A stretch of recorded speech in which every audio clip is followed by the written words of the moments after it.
Case तो कुछ ज्यादा ही उलझता जा रहा है। अगर यहाँ इस फ्लैट में किसी को नहीं मारा गया था तो इतना सारा खून यहाँ जमीन पे क्यों पड़ा हुआ है? और दीवार पे ये गोलियां क्यों चलाई है? हाँ? सर, जो गोलियों के निशान है वो सिर्फ इस दीवार पर है। इसका क्या मतलब है? इसका मतलब गोली चलाने वाला यहाँ खड़ा था, यहाँ से उसने गोली चलाई। मगर सर, इस इन्फेक्टेड खून का क्या कनेक्शन हो सकता है इस केस से? और सर, खून सिर्फ फ्लोर पर है, ना यहाँ पर है, ना इस पर है, ना दीवारों पे। इसका क्या मतलब है? एक और बात सर, हमें इस घर से गोलियां नहीं मिले हैं तो सिर्फ गोलियों के निशान। इसका मतलब है कि मुजरिम ने यहाँ इसको कमरे को साफ करने की कोशिश की है, मगर पूरी तरह साफ नहीं कर पाया, उससे पहले उसे जाना पड़ा। क्यों? एक काम करो, स्प्रे लेके आओ, दीवार पे स्प्रे मारो, पता तो चले कि यहाँ पे है क्या।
What a surprise!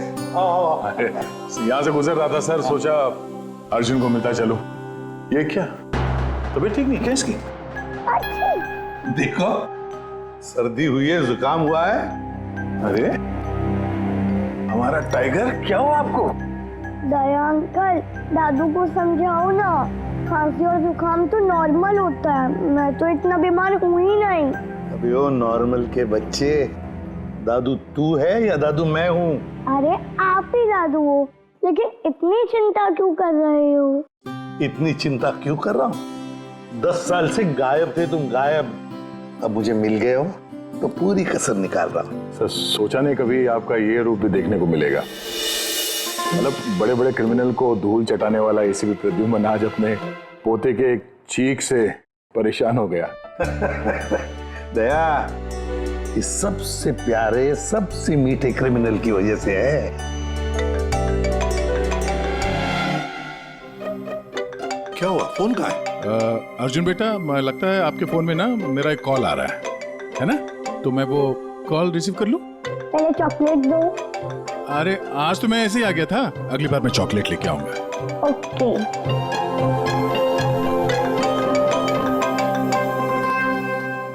बड़े नॉटी हो गए हो तुम। क्या? कहाँ पे? ठीक है, हम लोग अभी पहुंचते हैं वहां। क्या हुआ? सर, वो हेमसुगा के जंगल में एक लाश दफन मिली है कुछ लोगों को।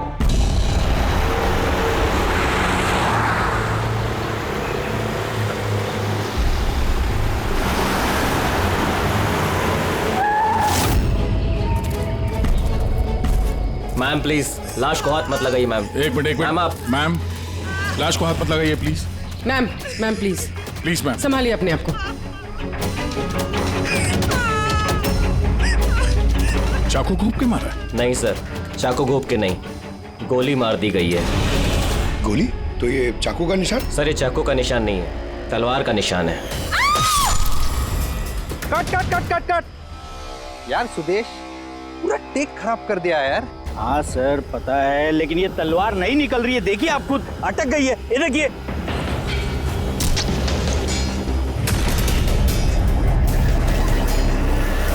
तलवार पे खून कैसा है?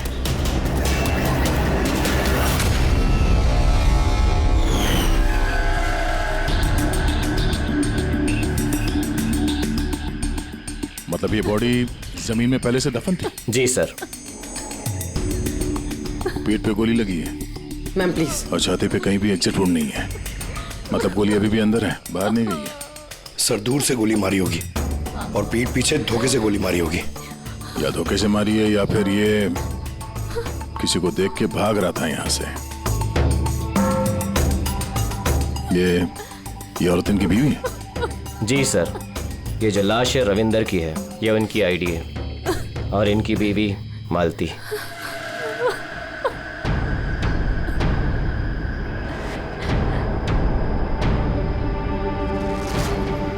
हाथ में घड़ी है, वॉलेट है, मतलब चोरी करने के लिए खून नहीं किया। एक काम करो, ये आसपास जरा तलाशी लो, देखो कुछ मिलता है क्या। राइट सर, चलो।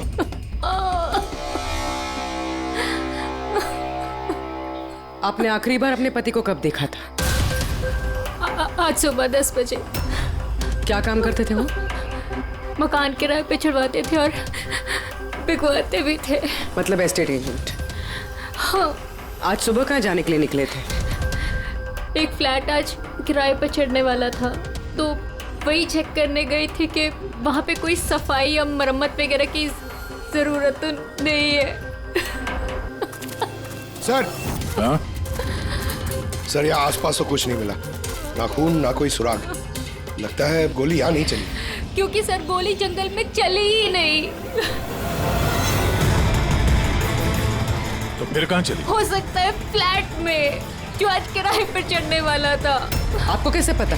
क्योंकि मैं उनसे उस वक्त फोन पे बात कर रही थी। बेबी, मैं पूछ रही थी कि सब्जी कौन सी खाओगे? लंच का तो पता नहीं, मगर स्वीट डिश में क्या लूंगा वो मालूम है। मैंने स्वीट डिश नहीं, मैंने सब्जी पूछी है। सब्जी कौन सी खाओगे? अरे कुछ भी बना लो, तुम्हारे हाथ का तो कड़वा करेला भी अच्छा लगता है। तो आज फिर आपको कड़वा करेला ही खिलाती हूँ। अच्छा बेबी, मैं फ्लैट पहुंच गया हूँ, थोड़ी देर में कॉल करूँ तुम्हें? ये क्या? मारना मत मुझे।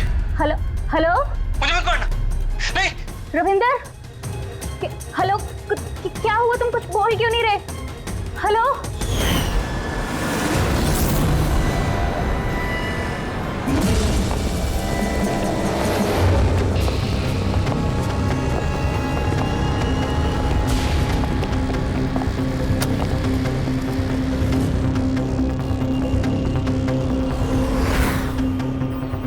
इतना सारा खून? सर यानी मालती ठीक कह रही थी, रविंद्र का खून यही हुआ है और फिर उसे यहाँ से जंगल ले जाया गया और दफना दिया। लाश को अगर यहाँ से ले जाया गया था तो फिर किसी ने देखा कैसे नहीं?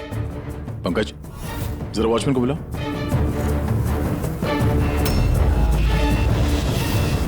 सर ये देखिए, बुलेट्स के निशान।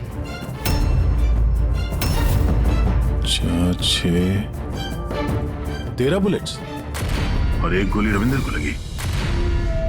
तो क्या 14 गोलियां चली थी क्या यहाँ पे? पूर्वी, जरा अंदर चेक करो, देखो कुछ मिलता है क्या।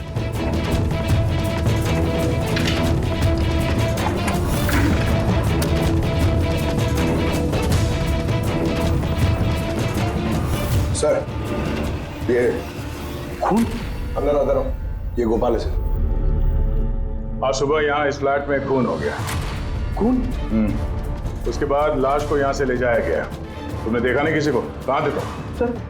सर सुबह से मैं यहीं हूँ और बिल्डिंग में से कोई लाश नहीं गई सर। तो क्या लाश के पर लग गए और जंगल में जाके वो दफन हो गई खुद? सीसीटीवी फुटेज लेके आओ इस बिल्डिंग का, जल्दी। सर क्या हुआ? बिल्डिंग में मेंटेनेंस का काम चल रहा है सर, इसलिए सीसीटीवी फुटेज कैमरा बंद है सर। सीसीटीवी फुटेज भी नहीं है। अच्छा रजिस्टर तो होगा ना, जहाँ पे लोग आते हैं एंट्री करते हैं, वो तो है तुम्हारे पास कि वो भी नहीं है? है। अरे तो लेके आओ। सर बिल्डिंग में मेंटेनेंस का काम चालू है, इसलिए वर्कर लोग अंदर बाहर कर रहे सर, इसलिए मैंने सुस्ती में नाम दर्ज कराना बंद कर दिया सर। सुस्ती के कारण एंट्री करना बंद कर दिया? तेरे सुस्ती मैं निकालता हूँ। सर मुझे माफ कर दीजिए सर, मैं सच कह रहा हूँ, बिल्डिंग के बाहर कोई लाश नहीं गई सर। तेरे साथ क्या करने वाला हूं मैं तुझे बाद में बताता हूँ। जा वहां खड़े रहे, बाहर खड़े रहे। चल। सर, मुझे तो लग रहा है ये जो वॉचमैन है ना, ये भी मिला हुआ है। सर पूरा फ्लैट खाली है। ये लड़कियों के कुछ कपड़े मिले हैं, हो सकता है किसी पुराने किराएदार के हों। लड़कियों के कपड़े और कोई सुराग? नहीं सर।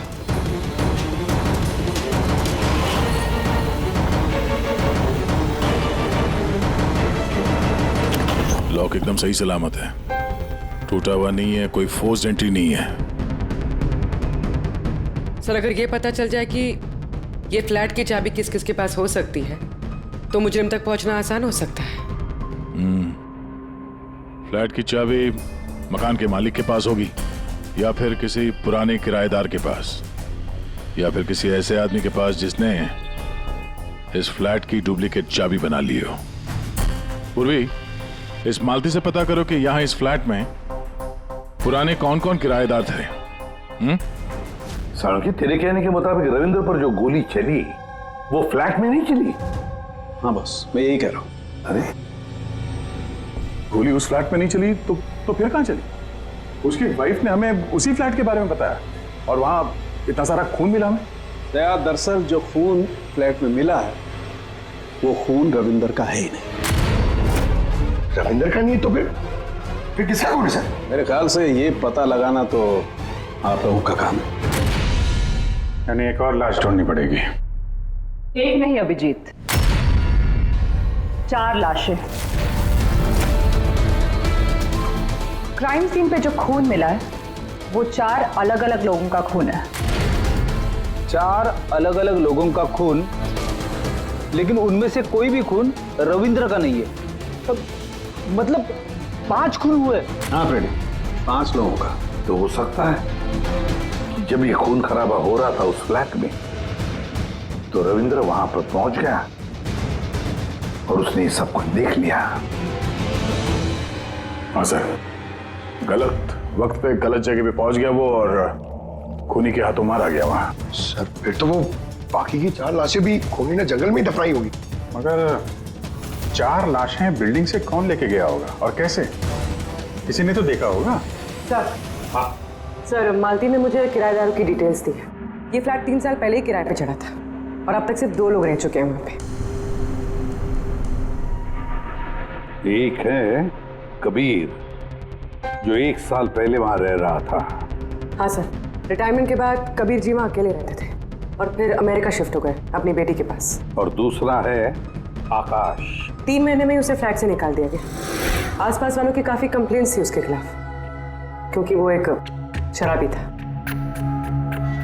सर इन दोनों के पास फ्लैट की चाबी हो सकती है, और फ्लैट के मालिक के पास। फ्लैट का मालिक कौन है? सर मालिक ऑस्ट्रेलिया में रहता है और 3 साल से इंडिया नहीं आया है। ये रविंद्र जी उनके अकाउंट में किराए का पैसा डायरेक्ट ट्रांसफर करते थे। तो फिर मुझे ये आकाश ही गड़बड़ लग रहा है। आकाश, मम्मी सोने दो ना। नशे से बाहर आ। मैं मम्मी दिखता हूँ देखो, CID ऑफिसर हूँ मैं। अरे वाह, बारिश हो रही है। Where is my umbrella? खड़ा करो उसे, खड़ा करो। Where is my umbrella? उठो। चल इधर। आकाश जी उठिए, CID वाले आए हैं आपसे पूछताछ करने। Good morning. Good morning. Good morning. बात आ रही है, इसको इलायची खिलाओ। मुझे मालूम था CID वाले एक दिन आएंगे मेरे पास। मालूम था मतलब? रविंद्र के खून में तेरा हाथ है? हाँ? रविंदर? हाँ? कौन रविंदर? मैं किसी रविंदर को नहीं जानता। तो रविंद्र को नहीं जानता? तो फिर ये क्यों बोला कि तुझे पता था कि CID यहाँ पे आने वाली है? क्योंकि मुझे भी CID बनना है, देश की सेवा करना है। लेफ्ट। आकाश, केशव बिल्डिंग, फ्लैट नंबर 105, वहां रहते थे ना तुम? रहता था, लेकिन उन लोगों ने मुझे लात मार के भगा दिया। मेरे पूरे कपड़े भी नहीं दिए। I have only this shirt. I'm very poor. शादी हो गई तेरी? नहीं। नहीं? गर्लफ्रेंड है? गर्लफ्रेंड है। वो मेरी लेकिन ये आप क्यों पूछ रहे हो? This is personal. क्योंकि केशव बिल्डिंग के उसी फ्लैट के कबर्ड में हमें लड़कियों के कपड़े मिले हैं, शायद तुम्हारी गर्लफ्रेंड के हैं? लड़की मेरे फ्लैट में कभी नहीं आई, कभी नहीं। I am very truly gentleman, white collar. Sir, ये कबीर जी सर, वो भी अकेले रहते थे और इसके जाने के बाद वहां कोई रहा ही नहीं। रहता कैसे नहीं था? जब मैं अपना बाकी का सामान लेने गया था ना, तो वहाँ 2 लड़कियां थी। ये लो अपना सामान और निकलो यहाँ से। क्यों मालती? झूठ क्यों कहा हमसे कि उस फ्लैट में सिर्फ 2 ही किराएदार रहते थे? एक तरफ आप अपने पति के खूनी को फांसी पे चढ़वाने की बात करती हो, झूठ बोल के हमें गुमराह किया आपने, क्यों? नाटक करिए सर। इसी ने अपने पति को मारा है और अभी हमारे सामने खड़े होकर आंसू आ रही है। सर मुझे इसके साथ 2 मिनट दीजिए सर, देखिए सच कैसे बोलती है। ये क्या कह रही हैं आप? इनके बारे में ऐसे कैसे कह सकती हैं? आप सीआईडी वाले इतने पत्थर दिल कैसे हो सकते हैं? किसी का दर्द समझने के बजाय आप उन्हें टॉर्चर कर रहे हैं, उन्हें तकलीफ पहुंचा रहे हैं। अच्छा, आप दोनों को बड़ी फिक्र हो रही है? आपकी तारीफ। मैं मालती की छोटी बहन रजनी हूँ और ये मेरे हस्बैंड है। तो फिर रजनी जी, आप सभी ध्यान से सुन लीजिए। अगर मालती ने हमसे कुछ भी झूठ कहा ना, तो ये जेल जाएगी, जेल।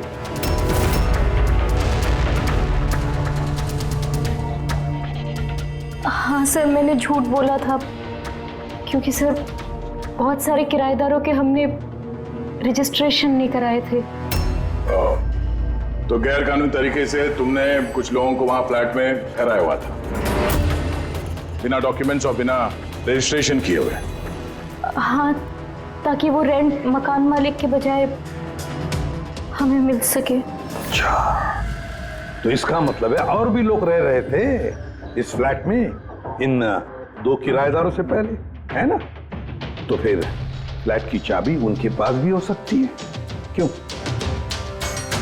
हमें उन सबकी लिस्ट चाहिए, किराएदार चाहे कानूनी हो या गैर कानूनी, मगर इस बार लिस्ट से एक भी नाम गायब नहीं होना चाहिए, वरना तुम्हारे लिए अच्छा नहीं होगा।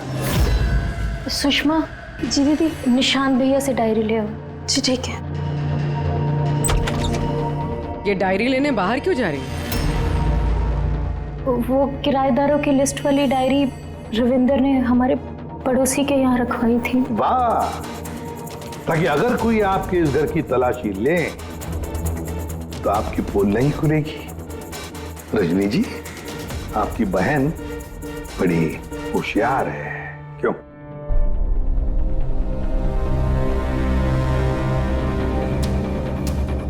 मालती भाभी, ये डायरी मंगाई क्या?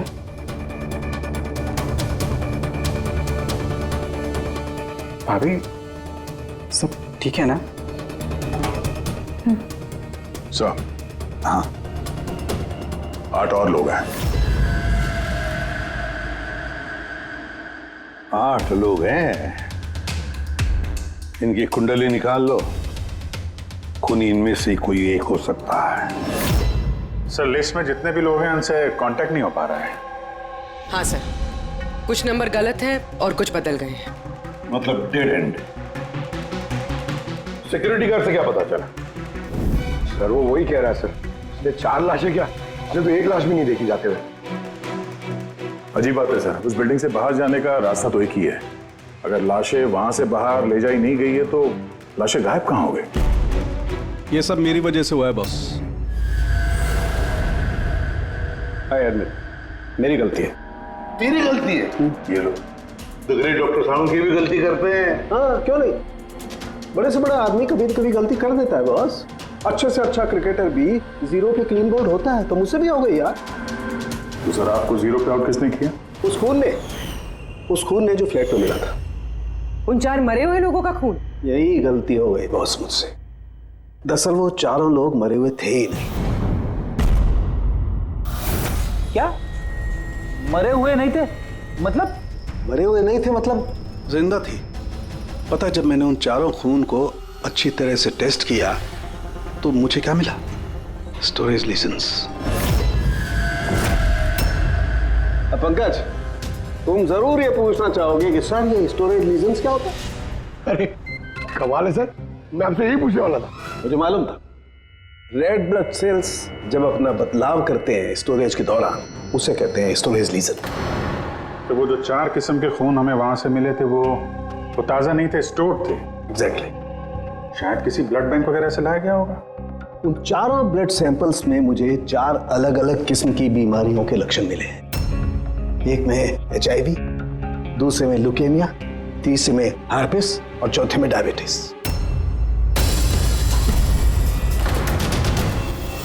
कंटामिनेटेड खून, मतलब ये चारों खून के सैंपल किसी ऐसी जगह से लाए गए हैं जहां पे बीमारी वाला खून स्टोर होता है सर। हाँ, कंटामिनेटेड खून। ऐसा खून तो नष्ट किया जाता है, इंसिनरेटर में भेजा जाता है जहां पर ये डिस्ट्रॉय करते हैं। और ऐसे इंसिनरेटर्स तो हमारे शहर में 2 जगह हैं। सही बात, फिर से इस फ्लैट में चल के चेक करते हैं, पता तो चले कि उन गोलियों का और ये बीमारी वाली खून का कनेक्शन क्या है।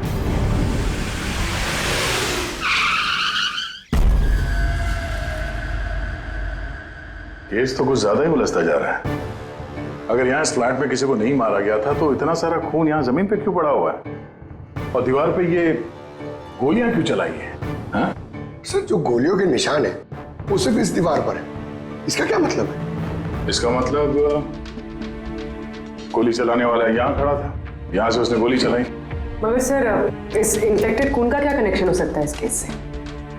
और सर, खून सिर्फ फ्लोर पर है, ना यहाँ पर है, ना इस पर है, ना दीवारों पे। इसका क्या मतलब है? एक और बात, हमें इस घर से गोलियां नहीं मिले हैं तो सिर्फ गोलियों के निशान। इसका मतलब है कि मुजरिम ने यहाँ इसको कमरे को साफ करने की कोशिश की है, मगर पूरी तरह साफ नहीं कर पाया, उससे पहले उसे जाना पड़ा। क्यों? एक काम करो, स्प्रे लेके आओ, दीवार पे स्प्रे मारो, पता तो चले कि यहाँ पे है क्या।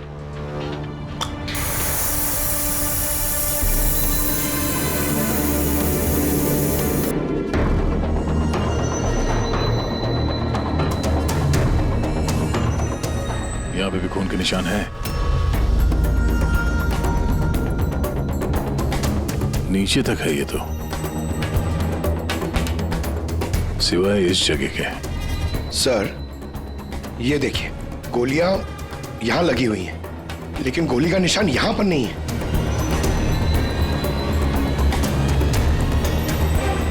ये क्या? ये निशान, ये टायर के निशान जैसा कुछ है। मतलब बाइक लेके आए इधर? पंकज, वो टायर नहीं, वो जो फर्नीचर के नीचे पहियों पे लगा होता है टायर, वो रबर का। कोई फर्नीचर रखा हुआ था यहाँ पे, शायद कोई कुर्सी। मगर सर, हमने तो पूरा फ्लैट चेक किया, कुर्सी वगैरह तो कुछ भी नहीं है यहाँ पे। सर, लगता है वो कुर्सी इसी बिल्डिंग में हुई, छुपाई हुई। एक काम करते हैं, बिल्डिंग में ढूंढते हैं उसे।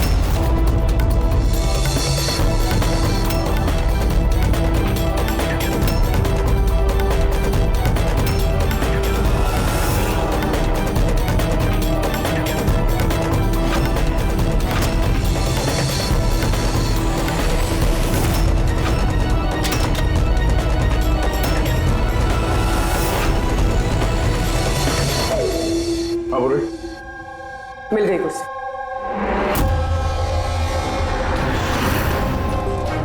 कुर्सी परफेक्ट। और सर, ये कुर्सी के साथ ये सब भी मिला है। क्या ये? बोलो। ये आप समझ आ गए सर पूरी पहेली। खूनी ने पहले इस मैनिक्विन को चेयर पे बिठाया और चेयर को दीवार से लगा दिया। इस मैनिक्विन के ऊपर वो खून के बैग्स थे और बहुत सारे बुलेट फायर करने की वजह से ये दीवार पे जो बुलेट्स है और ये सारा खून आसपास गिर गया। ये जिसने भी किया, ये बड़ा सरफिरा आदमी, मतलब ये सब करने की जरूरत क्या थी?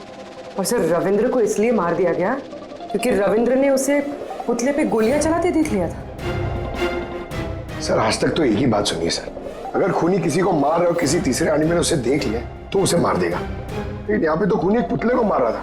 एक पुतले के लिए उसने रविंदर को मार दिया।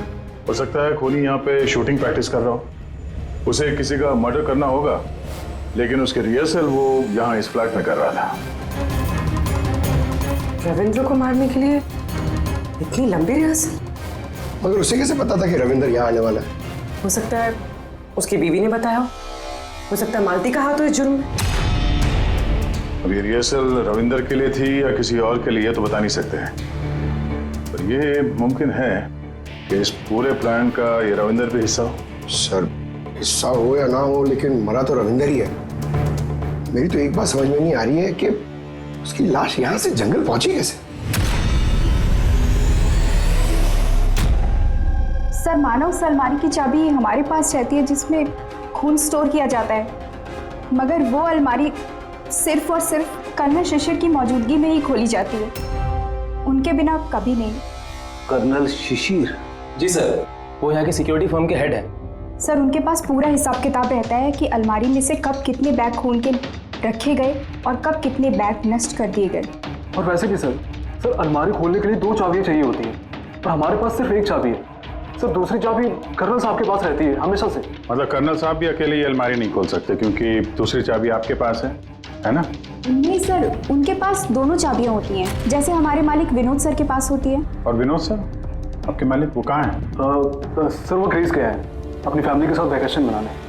तो बच्चे, कर्नल साहब ये रिटायर्ड आर्मी ऑफिसर हैं क्या? जी सर, आर्मी में लोग आज भी उनकी बहुत इज्जत करते हैं। देश की फौज के सबसे बेहतरीन शार्प शूटर्स में से एक थे वो।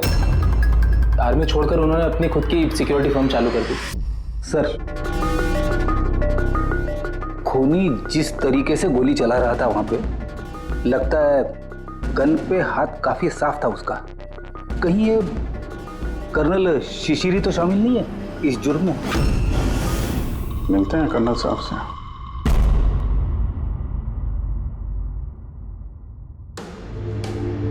पंकज, एक बात बताओ, अगर तुम्हें किसी पे गोली चलाने की प्रैक्टिस करनी है तो वो कैसे करोगे? और फायरिंग रेंज जाऊंगा और प्रैक्टिस करूंगा सर। एग्जैक्टली, मैं भी वही करूंगा। कोई भी नॉर्मल इंसान यही करेगा, फायरिंग रेंज पे जाएगा और टारगेट प्रैक्टिस करेगा। लेकिन खूनी ने रिहर्सल करने के लिए इतना झमेला क्यों उठाया? हाँ सर, पहले इस फ्लैट में चोरों की तरह घुसना, फिर मैनिक्विन को यहाँ बिठाना, खून के बैग चुराना, सिर्फ प्रैक्टिस के लिए। और रविंदर सिर्फ इसलिए मारा गया क्योंकि उसने उसे प्रैक्टिस करते हुए देख लिया था। ये खूनी कुछ बहुत बड़ा करने वाला है।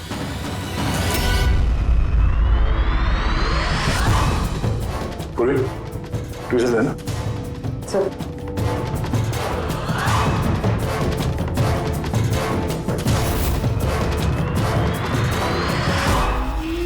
राइफल की गोली? ओह,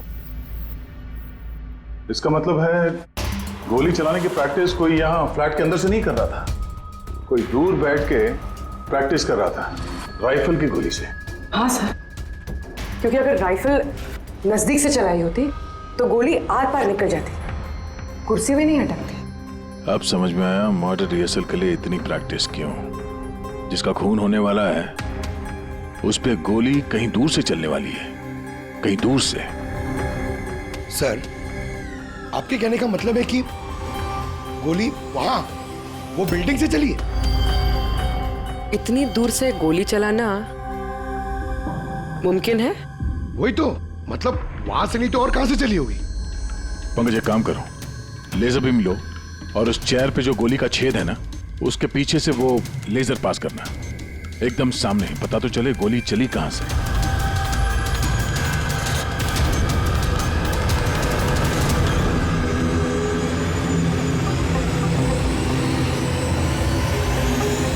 बिलबोर्ड?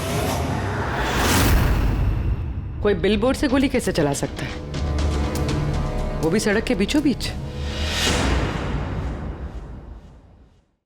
कमाल है, सीआईडी वाले मेरे घर पे पहली बार आए हैं, वो भी मेरे आर्मी के दिनों की तारीफ करने नहीं बल्कि खून के लिए मुझ पे इल्जाम लगाने। इल्जाम नहीं लगा रहे हैं, सिर्फ अपनी ड्यूटी कर रहे हैं, और ड्यूटी की अहमियत आप जैसे फौजी से बेहतर कौन समझ सकते हैं? तो आपको ये भी पता होगा अभिजीत बाबू कि आपके और मेरे जैसे सिपाही देश की रक्षा करते वक्त अपनी जान दे देते हैं, लेकिन अपने देश से और अपने काम से कभी गद्दारी नहीं करते हैं। देखिए, ना तो मैंने उस खून की चोरी की है और ना ही मैंने किसी का खून किया है। वैसे अपने फौज के दिनों में आपने बॉर्डर पे तो कई दुश्मनों को मारा होगा। दुश्मनों की जान लेने में और मासूमों की जान लेने में जमीन आसमान का फर्क होता है।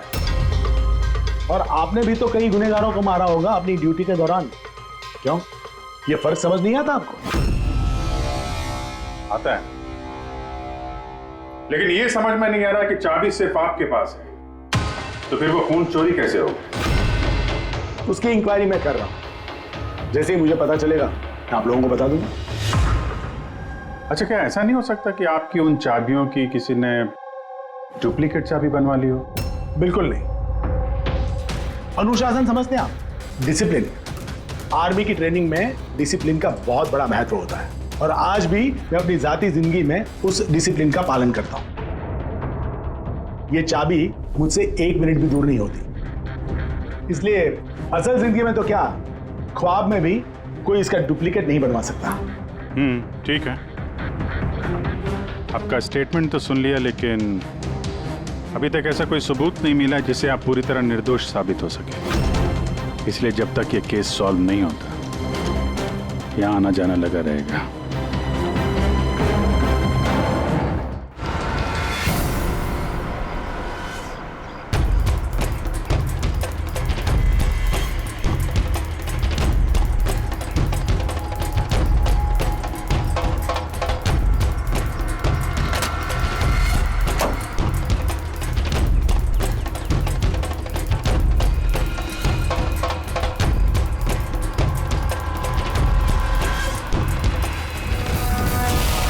इस मेटल बोर्ड को नट से फिट किया गया था ऊपर। सूंघो इसे।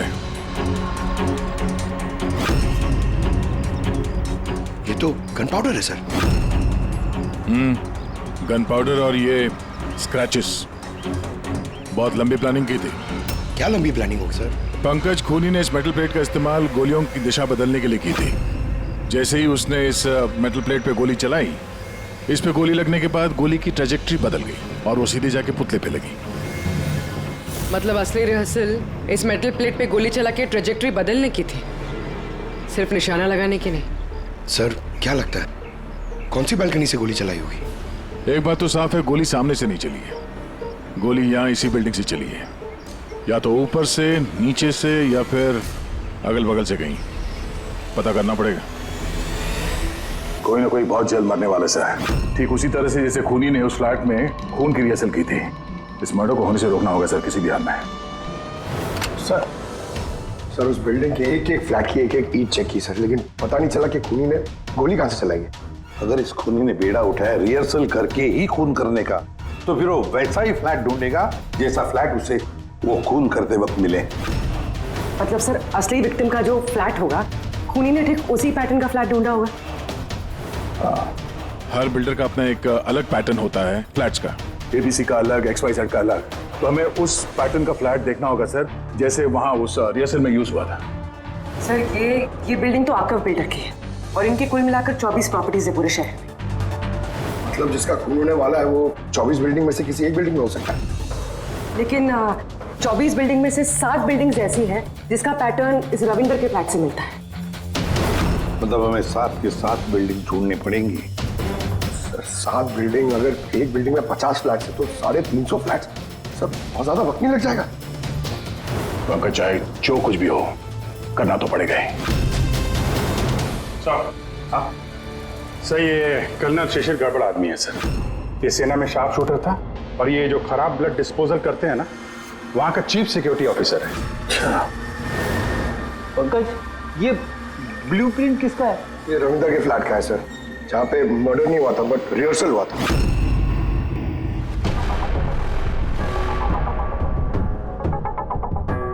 ये तो कर्नल शिशिर के फ्लैट जैसा है सर।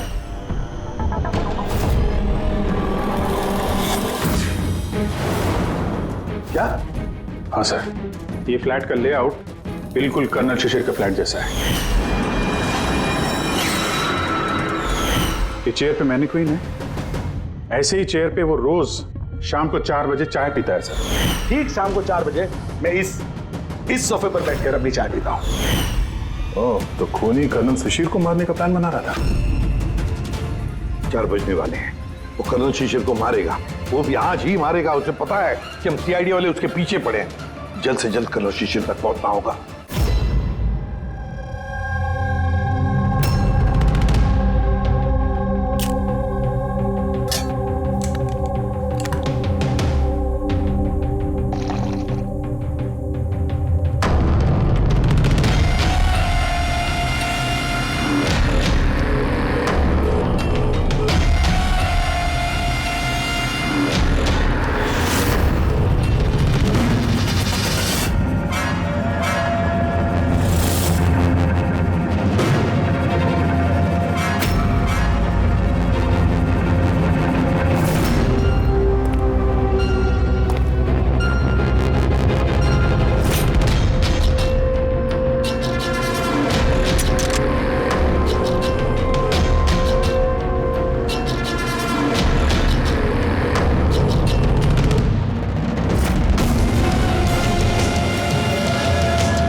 जल्दी जल्दी इधर।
सॉरी तुम्हारी जैकेट गंदी हो गई।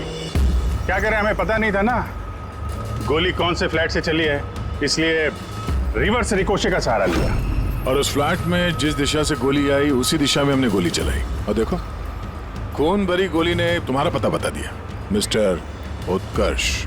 जाने तो मुझे, कूद जाऊंगा यहाँ से। अच्छा ठीक है, कूद जाओ यार, लेकिन पहले ये तो बताते जाओ कर्नल शिशिर को क्यों मारना चाहते थे? हैं?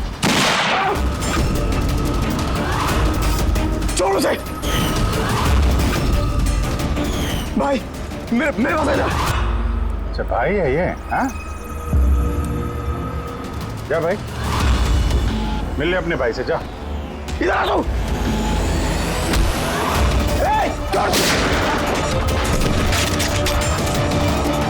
चल उठ।